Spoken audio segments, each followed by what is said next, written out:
আজকের গল্পের লেখক এস এস অরুন্ধতী। গল্পের নাম পাপ হে। গল্প পড়ছি অমিতাভ। রমেশ যেভাবে হাত কচলাচ্ছে তাতে বোঝাই যাচ্ছে ভেমলা বেহেনজির কথায় ও রাজি।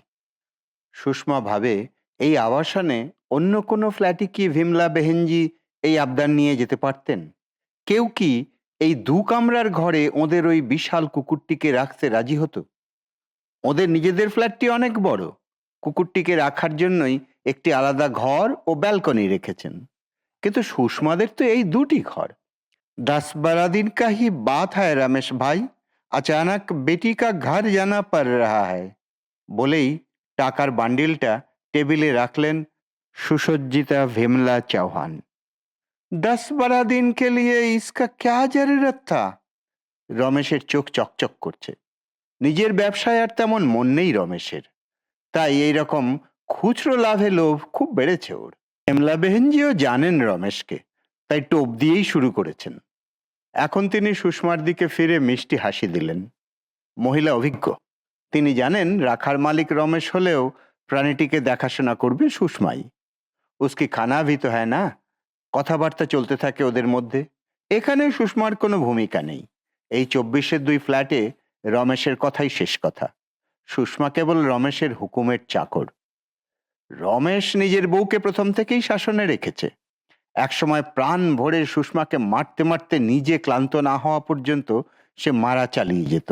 বিয়ের পর সুষমার একবার পায়ের একটা আঙুল মেরে ভেঙে দিয়েছিল রমেশ। শাশুড়ি বলেছিলেন, ইস, একেবারে অলক্ষীর মতো লাগছে। এরপর থেকে রমেশ আর তেমন জোরে মারেনি, শুধু চড় থাপ্পড় টুকটাক মাথা ঠুকে দেওয়া এইরকম। এতে খুব বেশি শারীরিক আঘাত লাগে না বটে, কিন্তু বারবার প্রয়োগ করলে আত্মসম্মান বোধটুকু ভেঙে দেওয়া যায়। কোনোদিনই অবশ্য ওদের সম্পর্কটা স্বাভাবিক ছিল না, থাকার কথাও নয়। সম্পর্কের ভিতটাই নড়বড়ে ছিল আসলে। রমেশের এক বন্ধুর বোনের বিয়েতে গ্রামে গিয়েছিল। শহরের মানুষের চোখে গ্রামের মেয়ে, মাটি, মানুষ যেমন সহজ ও একই সঙ্গে সহজলভ্য হয়ে থাকে, রমেশও তার ব্যতিক্রম ছিল না। অনুষ্ঠান বাড়িতে সহজ বন্ধুত্ব, আকণ্ঠ খাদ্য, অপরিমেয় মদিরার পর ওরা হাত বাড়িয়েছিল বাড়ির মেয়েদের মাংসের দিকে। রমেশ তার মধ্যে একটু বাড়াবাড়ি করে ফেলে। ওর খেয়াল ছিল না সুষমা এসেছিল বরের পক্ষ থেকে, তাই মেয়ের বাড়িতে বরপক্ষের সুষমার অপমানে বিয়েই ভেস্তে যেতে বসেছিল। রমেশের সেই বন্ধু নিজের বোনের বিয়েতে এইসব ঝঞ্ঝাট মেটাতে খানিকটা বাধ্য হয়েই একই মণ্ডপে সুষমা আর রমেশের বিয়েরও ব্যবস্থা করে ফেলে। ভাগ্যক্রমে জাতেও মিলে গিয়েছিল ওদের। এরপর সেই বিয়ে বা বলি রমেশ বয়ে চলেছে আর সুষমা সয়ে চলেছে। তবে ভিত নড়বড়ে হলেও মানুষ অনেক সময় দেওয়ালে রঙিন আলপনা দেয়, ঝড়ের মুখে দরজা জানলা এঁটে বন্ধ করে। কিন্তু সুষমা আর রমেশের সেই উপায়ও ছিল না। ঘরের শোভা বাড়ানোর জন্য কোনো সন্তান আসেনি ওদের। সুষমা একবার বলেছিল রমেশকে ডাক্তার দেখানোর জন্য। ও জানতো এতে হয়তো রমেশ রেগে যাবে, কিন্তু সেই সন্ধ্যায় ডাক্তার দেখানোর কথা শুনে সুষমাকে অবাক করে দিয়ে হো হো করে হেসে উঠেছিল রমেশ। তারপর দাঁতে চিবিয়ে বলেছিল, তুই বাঁচা। রাতে ফিরে এসে খানিকটা শান্তই ছিল রমেশ। মদ খেয়েও আসেনি। শোবার ঘরে এসে সুষমার দিকে 500 টাকা ছুঁড়ে দিয়েছিল। তারপর ঠান্ডা স্বরে বলেছিল, নিশু দিদিকে মনে আছে? সুষমার মনে ছিল নিশুকে। নিশু রমেশের মাসির মেয়ে, খুব সুন্দর, একটু ভীতু ভীতু। ওদের বাড়িতে কখনো না আসলেও অন্য আত্মীয়দের বাড়িতে দেখা হয়েছে 2-1 বার। রমেশ বা ওর মা খুব একটা কথা বলেনি নিশুদের সঙ্গে। এত ভ্যানতারা করতে পারি না আমি। উঠতি বয়সে নিশু দিদির শরীরটা খুব ভালো লাগতো। সাদা সাদা একতাল ময়দার মতো, ছোট থেকেই বড়া বড়া বুক। 2-1 বার শুয়েছিলাম ওর সঙ্গে। এমন বোকা মেয়ে ছেলে, ওর নাকি পেটে বাচ্চা এসে গেল। ওর মা কোন রং মিস্ত্রির সঙ্গে বিয়ে দিয়ে দিল। ও তো বলে ছেলেটা নাকি আমারই। জানি না শালা, হতেও পারে। তবে ওটা ক্যাঁচাল ছিল না। ক্যাঁচাল হলো বাবলু কাকাদের বাড়ির ভাড়াটে মেয়েটা প্রেগন্যান্ট হয়ে গেছিল। ওর মার থেকে 50,000 টাকা গেঁড়িয়েছিল। এখন ওটাও পেটে ডিম নিয়ে গেল নাকি পেট খসিয়েছে জানি না। তাহলে বুঝতে পারছিস আমার কোনো সমস্যা নেই। তোর ইচ্ছে হলে বালির জলার ধারে ডাক্তার দেখিয়ে নিতে পারিস। তবে বাচ্চা কাচ্চা এসব নিয়ে আমার কোনো লুচুপুচু নেই, হলে হবে না হলেও চলবে। একসঙ্গে এত কথা বলে রমেশ ঘুমিয়ে পড়লেও সুষমা সেদিন অনেক রাত অবধি ঘুমোতে পারেনি। বাইরের কালো অন্ধকারের দিকে তাকিয়ে রমেশের ছড়িয়ে যাওয়া অস্তিত্বের কথা ভাবছিল। এইসব সন্তান যারা হয়তো রমেশের বীর্যে জন্ম নিয়েছে, তাদের জন্য রমেশের মনে কি সামান্যও অনুভূতি গড়ে ওঠেনি? কখনো কি রমেশ ওর এইসব কোকিল সন্তানদের কাছে যাবে? তবে বালির জলার ধারের ডাক্তারের কাছে যাওয়ার ইচ্ছে আর সুষমার কখনো হয়নি। তখন ওর মনে হয়েছিল হয়তো আগের প্রেমিকাদের নজরই লেগে গেছে রমেশের ওপর। শাশুড়িও সেই রকমই বলতেন।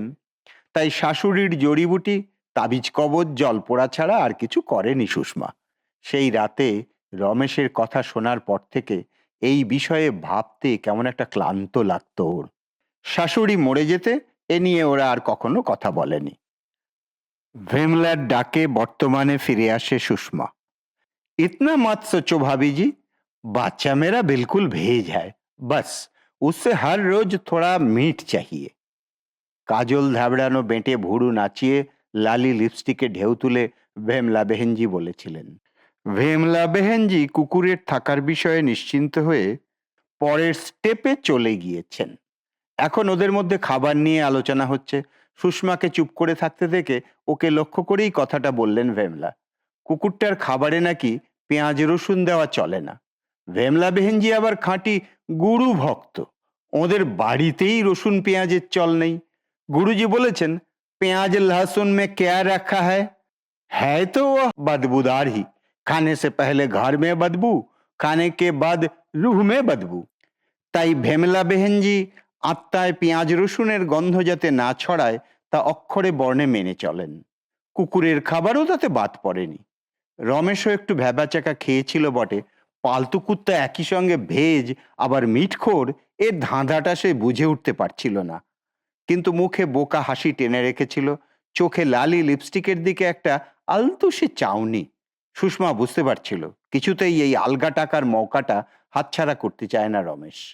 তবে ভেমলার কুকুরের খাবারের আবদারটি তৎক্ষণাৎ বুঝতে পেরেছিল সে।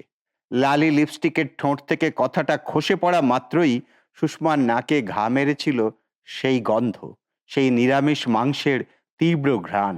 চোখের সামনে দুলে উঠেছিল বিকেলের কমলা আলো, দেহাতি গ্রামের ঝকঝকে নিকোনো উঠোন, কয়েকটা প্রিয় মুখ। উঠোনের একধারে পাতা উনুনে লোহার কড়ায় লালচে সোনালি ঝোলে ভেসে থাকা টুকরো টুকরো খণ্ড মাংসের উথাল পাতাল।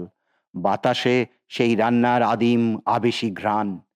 সুষমাদের বাড়িতে একসময় নিরামিষ মাংস রান্না হতো। বরকি দিদিকে মনেই নেই সুষমার, তাকে কবেই শাদি করিয়ে শ্বশুরাল পাঠিয়ে দেওয়া হয়েছে। মাঝে মাঝে দু একটা খত আসা ছাড়া তার সঙ্গে আর কোনো যোগাযোগ নেই। মঝলি দিদি রেশমির সঙ্গেই আদরে গোবরে একসঙ্গে বড় হয়েছে সুষমা।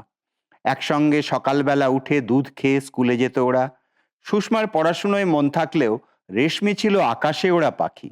সারাদিন স্কুল পালিয়ে গাছের পেয়ারা আম পেড়ে লাল টিয়া পাখির সঙ্গে উড়ে বেরিয়ে স্কুল থেকে সুষমাকে নিয়ে বাড়ি ফিরত সে।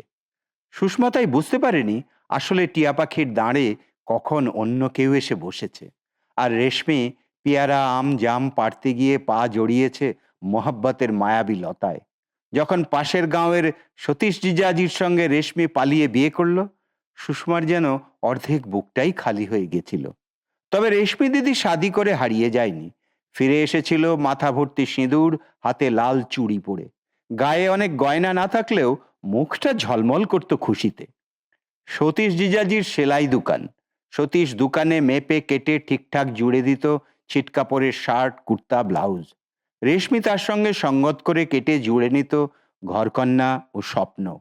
সতীশ জিজাজি ভালোবাসত ওই পেঁয়াজ রসুন ছাড়া মাছ, নিরামিষ মাংস। বাপের বাড়ি এসে পেঁয়াজ রসুন ছাড়াই রেশমি দিদি উঠোনের উনুনে মাংস রান্না করত, আদা জিরে ধনে বাটা দিয়ে। উপর থেকে ছড়িয়ে দিত ঘি, গোটা গরম মশলা, তারার মতো দেখতে একটা আনোখা মশলাও। মাঝে মধ্যেই আসতো ওরা। সতীশ জিজাজি সুষমার জন্য বানিয়ে আনতো হাঁটু ঝুল লাল নীল ফুলতোলা ছিটের ফ্রক। রেশমি দিদি ওতে বসিয়ে দিত দোকানের বেঁচে যাওয়া লেসের বর্ডার, বুকের কাছে টুকটুকে বোতাম। সুষমার গরিব বাবা মায়ের ঝুলে পড়া চামড়ায় খেলা করত আনন্দের ঢেউ। এরকমই একদিন সুষমাদের বাড়িতে জিভে জল আনা ঘ্রাণ ছড়িয়ে পড়ন্ত বিকেলে ওরা চলে গিয়েছিল লাল মোপেডে চড়ে। সেই দিন সুষমার মা মেয়ে জামাইয়ের জন্য খানিকটা মাংসের ঝোল দিয়ে দিয়েছিল ওদের সঙ্গে। তারপর সেই দিন নিষ্কর্মা পঞ্চায়েত, দৈত্যের মতো ট্রাক, ট্রাক চলার রাস্তার গভীর গর্ত, এলোমেলো জটলা, চিৎকার, সব কিছু একসঙ্গে পাক খেতে খেতে ঢুকে পড়েছিল সুষমাদের ছোট্ট উঠোনটায়। সে কি সর্ষাড়াবা, সে কি রোনাধনা! তখনও কি নিরামিষ মাংসের গন্ধ ভেসে বেড়াচ্ছিল ওদের ঘরের আনাচে কানাচে। তবে যখন সুষমারা হেলাবরতলার মোড়ে বড় রাস্তায় এসে পৌঁছেছিল, ট্রাকে ধাক্কা খাওয়া দিদি জিজাজির রক্ত মাংস ঘেলুর সঙ্গে রাস্তার একধারে তখনও পড়েছিল সেই নিরামিষ মাংসের কৌটোটা। এরপর সুষমারা আর কখনো মাংস খায়নি। শাদী হয়ে যাবার পরে রমেশকে পেঁয়াজ রসুন দিয়ে রান্না করে দিলেও সেই শুদ্ধ মাংসের গন্ধ কখনো আর শুঁকতে হয়নি সুষমাকে। আজ বহুদিন পরে সেই নিরামিষ মাংসের কথা শুনে সুষমার সমস্ত অস্তিত্বকে মথিত করে যেন বহু যুগের ওপার থেকে বুক ফাটা কান্না নয়, উঠে এলো টকটক বমি ভাব। রাত্রে খেতে বসে রমেশকে একবার বলতে চেষ্টা করলো সুষমা, কুকুরের মাংসটা যদি বাইরের কোনো দোকানে বলে আনানো যায়, খেতে না হয় যাই হোক করে সুষমাই দিয়ে দেবে। মজলি দিদির কথাও বলেছিল একটু ইতস্তত করে। রমেশকে বলতে বলতে এতক্ষণে দু চোখ দিয়ে গরম জলের স্রোত উপচে পড়েছিল সুষমার। খানিকটা শুনে হেসে উঠেছিল রমেশ, চোখে একটা অশ্লীল ইঙ্গিত করে বলেছিল, ও তো কাব কা মর গয়া, সচ মে জিজাজি থে নাকি সাইয়াজি। তারপর চিবিয়ে চিবিয়ে বলেছিল, শোন মাগি, ওসব বাইরে ফাইরে থেকে মাংস আনানো যাবে না, তাহলে তো ওই বুড়ির দেওয়া সব পয়সা কুত্তার পিছনেই শেষ। আমার কি লাভ? তুই রাঁধবি, বেশি বাড়াবাড়ি করলে তোর মাংসেই মশলা মাখিয়ে কুত্তাকে খাইয়ে দেব। সুষমা চুপ করে খেয়ে উঠে গিয়েছিল। একদিন পরে ভেমলা বেহেনজির ড্রাইভার এসে কুকুরটাকে বেঁধে দিয়ে গেল সুষমাদের বাড়িতে। সকালে একবার সে এসে বাইরে বেড়াতে নিয়ে যাবে কুকুরটাকে, পরিষ্কার করিয়ে আবার বেঁধে দিয়ে যাবে। মাংস রান্নার মশলা লেখা কাগজটার সঙ্গে সঙ্গে ড্রাইভার বলে গেল, সকালের দিকে এই সময়ে একবার খিদে পেলে গান থাকে না কুকুরটার, খাবার দেওয়ার সময় সাবধানে থাকতে হবে। হাতে মশলার গন্ধ থাকলে একেবারে হাত শুদ্ধ কামড়ে দিতে পারে। খিদে একেবারেই সহ্য হয় না ওর, তাই খাবারের ব্যাপারে ঘড়ির কাঁটার সঙ্গে যেন তাল মিলিয়ে চলে সুষমারা, যাতে কোনো মতেই ওর চেন আলগা না করে সেই সম্পর্কে সাবধান করে গেল ছেলেটি।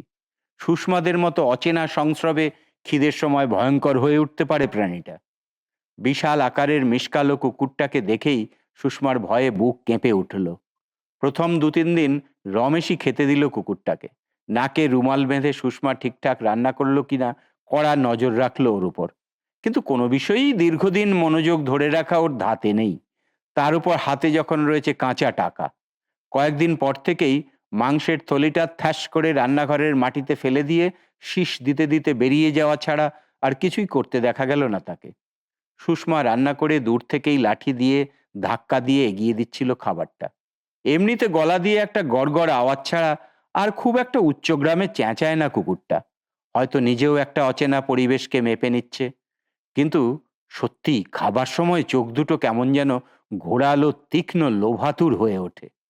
একা ঘরে অতিকায় প্রাণীটার সামনে ভয়ে বিবশ হয়ে যায় সুষমা।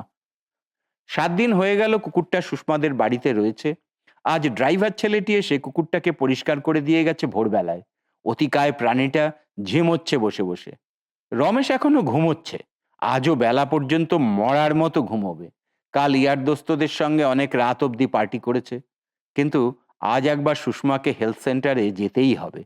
কাল রাত্রে দরজা খুলতে দেরি হয়েছিল বলে রমেশের চড়ের ঠোঁটটা অনেকটা কেটে গেছে, মুখ খুলতেই কষ্ট হচ্ছে ওর।